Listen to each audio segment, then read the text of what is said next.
সুপ্রিয় দর্শকবৃন্দ, শুভেচ্ছা, স্বাগতম। এর আগেও বলেছি, যখন ফাইসেন্স নিয়ে আমাদের প্রথম পর্বটি প্রচারিত হয়, বলেছিলাম ফাইসেন্স টয়লেট্রিজের কর্ণধার মুশতাক আহমেদ সাহেব ৭৪ সালে আইবিএ থেকে এমবিএ পাশ করে ৭৫-এ ফাইসেন্স বাংলাদেশ লিমিটেডে জয়েন করেন। ফাইসেন্স বাংলাদেশ লিমিটেড মূলত ছিল একটি ফার্মাসিউটিক্যাল কোম্পানি, দেশের নাম্বার 1 ফার্মাসিউটিক্যাল কোম্পানি। যাই হোক, ৭৭ সালে ফাইসেন্সের নতুন একটি ডিভিশন তৈরি করা হয়, টয়লেট্রিজ ডিভিশন। আমরা যতটুকু জানি, এই টয়লেট্রিজ ডিভিশন তৈরির পেছনে অনেকটাই উৎসাহ এবং স্বপ্ন জুগিয়েছিলেন ফাইসেন্সের চেয়ারম্যান স্টুয়ার্ট ম্যাথিসন সাহেব। যাই হোক, টয়লেট্রিজ ডিভিশন প্রতিষ্ঠার পরে মুশতাক সাহেব এই ডিভিশনে চলে এলেন। ১৯৭৯ সালে এখান থেকে লঞ্চ করা হলো পেপস ডেন্টাল ক্রিম। ঠিক তার পরের বছরেই লঞ্চ করা হলো আরও একটি ব্র্যান্ড, নাম পেপস ফ্লুরাইড টুথপেস্ট। একটা সময় ফাইসেন্স টয়লেট্রিজ ওপেক মার্কেটের ৭৫% মার্কেট দখল করেছিল। এরপর ১৯৮০ সালে লঞ্চ করা হলো পেপস জেল টুথপেস্ট। তারপরের অনেক ইতিহাস। জেল টুথপেস্টের ক্ষেত্রে ফাইসেন্সের মার্কেট শেয়ার ছিল ৬৫%, আর শ্যাম্পু, জেনিসল শ্যাম্পুর মার্কেট শেয়ার ছিল 60%। এবার বলবো আমাদের মুশতাক আহমেদ সাহেবের আরো কিছু কথা। তিনি ছিলেন একজন ভিশনারি লোক। প্রত্যেক মুহূর্তে চিন্তা করতেন নতুন কি ব্র্যান্ড আনা যায়, মার্কেটকে কিভাবে আরো একটু এনরিচ করা যায়। ব্র্যান্ডের প্রতি তিনি অত্যন্ত লয়াল ছিলেন। ব্র্যান্ড নিয়ে তার সমস্ত চিন্তা ভাবনা, স্বপ্ন সবকিছুই ছিল। মুশতাক সাহেব সবসময় আমাদেরকে বলতেন, ব্র্যান্ডের প্রমিস, সেটা যদি মার্কেটের কনজিউমারদেরকে পরিপূর্ণভাবে তুষ্ট না করে কিংবা পরিপূর্ণভাবে ব্র্যান্ড তার প্রমিস ডেলিভার করতে না পারে, সে ব্র্যান্ডের জন্য যত ভালো কমিউনিকেশন তৈরি করাই হোক না কেন, সেটি কাজ দেবে না। আস্তে আস্তে ব্র্যান্ডের মৃত্যু ঘটবে। ব্র্যান্ড কিভাবে কনজিউমারের মনোজগৎ দখল করতে পারে, ব্র্যান্ডের প্রত্যেকটি কমিউনিকেশনে তিনি এই বিষয়টি বেশ গুরুত্বের সাথে বিবেচনা করতেন। মুশতাক সাহেব ছিলেন অসম্ভব পারফেকশনিস্ট। অনেক সময় লক্ষ্য করা গেছে, কিউসি হয়তো কোনো একটি ব্যাচকে পাস করে দিয়েছে, কিন্তু দেখা গেল সেটি টেস্ট করে মুশতাক সাহেবের হয়তো একটু খটকা লাগলো, সঙ্গে সঙ্গে তিনি এটা আবার বিবেচনা করার জন্য সেখানে পাঠালেন। মুশতাক সাহেবের কাছ থেকে যখন বিষয়টি আবার কিউসিতে চলে গেল, অনেক পরীক্ষা নিরীক্ষার পর দেখা গেল সত্যি একটু ঝামেলা রয়ে গেছে। মুশতাক সাহেব মাঝে মাঝেই অবসরে তার সেই অভিজ্ঞতা আমাদের সঙ্গে শেয়ার করতেন।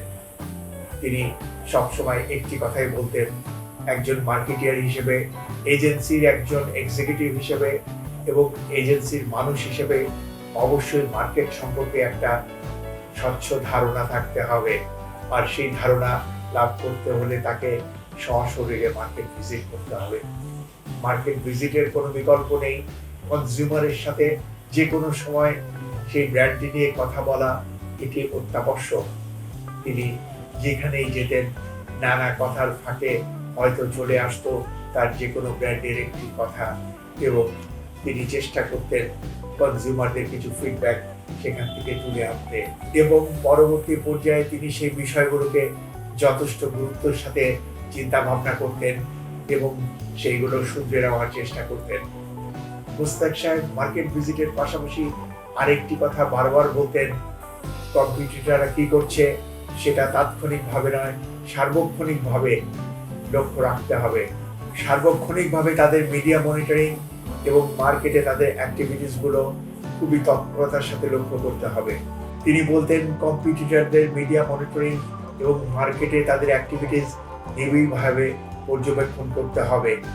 আর তিনি বলতেন, একটি এজেন্সি যে ব্র্যান্ডগুলো নিয়ে কাজ করে, সেই ব্র্যান্ডগুলো শুধু দেশে নয়, আন্তর্জাতিকভাবে তাদের অ্যাক্টিভিটিসও লক্ষ্য করা খুবই দরকার। সেই জন্য তিনি ইয়ারলি যে ইন্ডেক্স হতো, ad index, American ad index, British ad index, Indian ad index, এই ইন্ডেক্সগুলো তিনি ম্যাডামকে দিয়ে সবসময় আনতেন এবং আপডেটেড থাকার চেষ্টা করতেন। আমাদেরকে বলতেন, আপনারা দেখে আমাকে বলবেন কোন বিষয়গুলো আপনার ভিন্নতর মনে হলো। মুস্তাক সাহেব সবসময় বলতেন, একটা এজেন্সির সবচেয়ে বড় শক্তি হচ্ছে ক্রিয়েটিভিটি। এফেক্টিভ ক্রিয়েটিভিটি দিয়ে যদি কোনো ব্র্যান্ডের কমিউনিকেশন তৈরি করা যায়, তাহলে সেটা ব্যর্থ হতে কখনোই পারে না। আর এই ক্রিয়েটিভিটি শুধু একটি এজেন্সির ক্রিয়েটিভ সেকশনে থাকলেই হবে না, তার প্রতিফলন থাকতে হবে মিডিয়াতে, ক্লায়েন্ট সার্ভিসে, প্রোডাকশনে, এমনকি আমরা যারা দৈনন্দিনভাবে ডে টু ডে অপারেশনসের সাথে জড়িত, তাদেরকেও এই ব্যাপারে যথেষ্টভাবে তৎপর থাকতে হবে।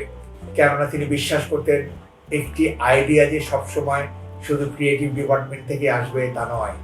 এমন অনেক সময় হয়েছে আমাদের এই অ্যাডকমে এমন একটি ক্রিয়েটিভ আইডিয়া এসছে যেটি creative department, client service, media কিংবা অন্য কোনো জায়গা থেকে নেয়। আমাদের একজন প্রোডাকশন অ্যাসিস্ট্যান্ট হয়তো ব্রিলিয়ান্ট একটি আইডিয়া দিল এবং সেটি দিয়ে সেই ব্র্যান্ডটাকে খুব এফেক্টিভলি লঞ্চ করা হলো। এই ইতিহাস যে কোনো এজেন্সিতে বিরল কোনো ঘটনা নয়। মুস্তাক সাহেব ছিলেন অসম্ভব পারফেকশনিস্ট, সেটা আগেই বলেছি। সেই সঙ্গে তিনি ছিলেন যথেষ্ট ডিমান্ডিং। একটি কাজকে বারবার আমাদের করতে হতো, মাঝে মাঝে হয়তো আমরা একটু বিরক্ত হয়ে যেতাম, কিন্তু এন্ড অফ দ্য ডে যেটি তৈরি হতো সেটি দেখার পর আমরা মনে করতাম এটির যথেষ্ট গুরুত্ব রয়েছে। তিনি যদি এতটা ডিমান্ডিং না হতেন, তাহলে হয়তো এই ইউনিক রেজাল্টটি আমরা কখনোই পেতাম না। একটি বিষয় মুস্তাক সাহেব সাংঘাতিকভাবে বিশ্বাস করতেন, সেটি হচ্ছে এজেন্সি কখনোই ক্লায়েন্টের সাপ্লায়ার নয়। এজেন্সি ক্লায়েন্টের এক্সটেন্ডেড হ্যান্ড। শুধু মুখে নয়, প্রতিটি কাজে তিনি তা প্রমাণ করেছেন। আমাদের অর্থাৎ অ্যাডকমকে ছাড়া ফাইসান্স টয়লেট্রিজের কোনো কাজ হয়েছে, আলাদাভাবে হয়েছে, আমরা জানতে পারিনি, এমন কোনো নজির সেই সময় ছিল না। এবং আমরা যারা এজেন্সিতে ছিলাম তাদেরকে তিনি ফাইসান্সের একটি অংশ বলে ভাবতেন এবং আমাদের সার্বিক উন্নয়নের কথা তিনি সবসময় চিন্তা করতেন। এই উন্নয়ন, মানসিক উন্নয়ন, এই উন্নয়ন সামাজিকভাবে আমাদের অবস্থার উন্নয়ন, সেই সঙ্গে স্যালারি প্যাকেজ তো আছেই। তিনি সবসময় চাইতেন আমরা যেন ভালোভাবে কাজ করতে পারি, আর ভালোভাবে কাজ করার পূর্ব শর্ত হচ্ছে যাতে কাজের সময় কখনোই ফ্যামিলির দৈনন্দিন জীবনের চিন্তা করতে না হয়। এজেন্সির কর্মীদের বেনিফিটগুলো এমন হতে হবে, তাদের ওয়েলফেয়ার সেইভাবেই নির্ধারিত হবে যাতে মুহূর্তের জন্য অফিস থাকাকালীন সময়ে তাকে বাড়ির চিন্তা করতে না হয়।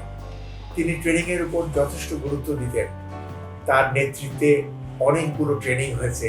একটি ট্রেনিংয়ের কথা সেবার বলেছিলাম, আইবিএ থেকে টিচাররা এসে, প্রফেসররা এসে আমাদেরকে রেগুলার 3 মাসে একটি কোর্স করিয়েছিলেন। এছাড়া যখন যেখানে ট্রেনিংয়ের অফার থাকতো, তিনি আমাদেরকে উৎসাহিত করতেন যেন আমরা পার্টিসিপেট করি। আর তার এই কথাগুলোকে ম্যাডাম যথেষ্ট মূল্য দিতেন, গুরুত্ব দিতেন। একটি কথা বললে আপনারা হয়তো অবাক হয়ে যাবেন, আমাদের ইয়ারলি যে বেনিফিট কিংবা ইনক্রিমেন্টের ব্যাপারটি হয়, সেখানেও মুস্তাক সাহেবের মননশীল দৃষ্টিভঙ্গি যথেষ্ট সহায়তা করত ম্যাডামকে। ফাইসান্সের যে কোনো কমিউনিকেশন কিংবা ইভেন্ট অ্যাক্টিভিটিস এতটাই এফেক্টিভ হতো, অনেক নতুন ক্লায়েন্ট মুস্তাক সাহেবের কাছে পরামর্শ চাইতেন অ্যাডকমকে তাদের এজেন্সি হিসাবে চিন্তা করা যায় কিনা। এখানে স্ট্রং একটা রিকমেন্ডেশন ছিল সব সময়, আর তার কারণে আমরা অনেক নতুন ক্লায়েন্ট পেয়েছি। মুস্তাক সাহেব ছিলেন আমাদের প্রকৃত শরীর, এবং এই সঙ্গে আরো বেশ কয়েকজন ক্লায়েন্ট ছিলেন যাদের কথা পরবর্তী সময়ে অবশ্যই আমি বলবো। 10টি বছর ছিল ফাইসান্সের সাথে আমার ব্যক্তিগত সম্পর্ক। শুধু আমার নয়, পুরো অ্যাডকমের সবার সাথেই ছিল তার 1-to-1 রিলেশনশিপ, যার ফলে তিনি অ্যাডকমের প্রতিটি কর্মীকে চিনতেন এবং বাই নেমে তাদেরকে সম্বোধন করতেন। উনি কতটাই আমাদের সঙ্গে আন্তরিক এবং পারিবারিকভাবে মিশে গিয়েছিলেন তার একটি উদাহরণ আমি দিচ্ছি। আমার মা যখন 90 সালে মারা গেলেন, সেই সময় তিনি নিজে চলে এলেন ভাবিকে নিয়ে। এরপর তিনি এলেন তার কুলখানিতে। আবার কোনো একটা সময় আমাকে দীর্ঘদিনের জন্য বিদেশে যেতে হয়েছিল। সেই সময়ও মুস্তাক ভাই ভাবিকে নিয়ে এসে আমাদের সঙ্গে দেখা করলেন আমার বাসায় এসে। আমরা ভাবির কথা না বললে ফাইসান্সের কথা একটু অপূর্ণ থেকে যাবে। ভাবির সাথেও আমাদের সম্পর্ক ছিল খুবই আন্তরিক। অ্যাডকমে মাঝে মাঝে বিভিন্ন অনুষ্ঠানে তাকে আমরা পেতাম। তার বাসায় প্রায় প্রতি ঈদে আমার অন্তত যাওয়া হতো। আর এই ভাবিকে আমরা কিছুদিন আগে হারিয়েছি। তিনি আমাদের ছেড়ে চলে গেছেন। ভাবির আত্মার মাগফিরাত কামনা করছি। ফাইসান্সের সার্বিক এই সাফল্য লিভার ব্রাদার্স খুব স্বাভাবিকভাবে নিতে পারেনি, যার ফলে তাদের একটা অস্বস্তি সবসময় রয়েই যেত। ফাইসান্সের একের পর এক সাফল্য এবং তার ব্র্যান্ডগুলো লিভারের ব্র্যান্ডের চেয়ে মার্কেটে ভালো করছিল, এই বিষয়টি কোনোভাবেই লিভার ব্রাদার্স খুব স্বাভাবিকভাবে নিতে পারেনি। সেই কারণেই বিশ্বের অন্যান্য দেশে যে কাজটি তারা করে, এখানেও তার ব্যতিক্রম হলো না। তারা আলোচনা চালাতে থাকলো ফাইসান্স ইউকের সঙ্গে। সারা পৃথিবীতে টয়লেটিস ডিভিশন ফাইসান্সের শুধু বাংলাদেশেই ছিল। সুতরাং ইউকে হয়তো যতটা গুরুত্ব দিয়ে আমাদের টয়লেটিসকে চিন্তা ভাবনা করা দরকার ছিল, তারা তা করেননি। একটা সময় আমরা জানতে পারলাম ফাইসান্স বিক্রি হয়ে গেল লিভার ব্রাদার্সের কাছে। এই সংবাদটি যেদিন আমরা প্রথমে পেলাম 1995 সালের প্রথম দিকে, তখন সবার চোখে পানি চলে এসেছিল। মনে হচ্ছিল আমরা সবচেয়ে ভয়াবহ একটি দুঃসংবাদ আজকে পেলাম অ্যাডকমে। আরেকটি কথা তখন বারবার মনে হচ্ছিল, যুদ্ধে জয় করে কেউ পরাজিত হয়, রাজ্য হারায়, এমন ইতিহাস তো কোথাও নেই। মুস্তাক সাহেব একটা কথা সবসময় বলতেন, ফাইসান্সের এখানে ইতি পেয়েছে জেনিসল শ্যাম্পুর। আমরা বলতাম কেন মাল্টিন্যাশনালের কাছে যাচ্ছে, হয়তো তারা আরো অন্যান্য দেশে এটাকে মার্কেটিং করবে।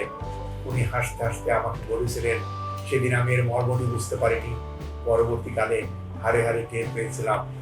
তিনি বলেছিলেন পৃথিবীর যে কোনো দেশে এরা কম্পিটিটরকে গ্রাস করে কিল করার জন্য, সেগুলোকে টিকিয়ে রাখার জন্য নয়। সেই প্রমাণটি অনেক পরে আমরা টের পেয়েছিলাম।